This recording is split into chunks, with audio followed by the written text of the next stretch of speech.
Hi everyone! I love to travel and I love saving money.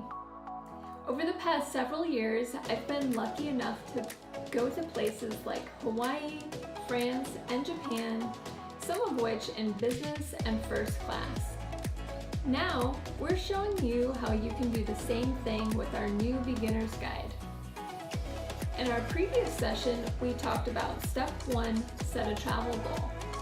In today's session, I'd like to talk to you about Step 2, sign up for airline and hotel loyalty programs.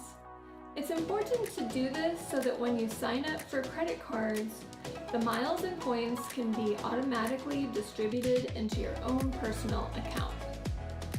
To save you time, we've compiled all of the airline and hotel frequent traveler programs on our website. The link will be in the description. Doing this is a second step on how you can get big travel with small money. Thank you so much for watching and happy travels!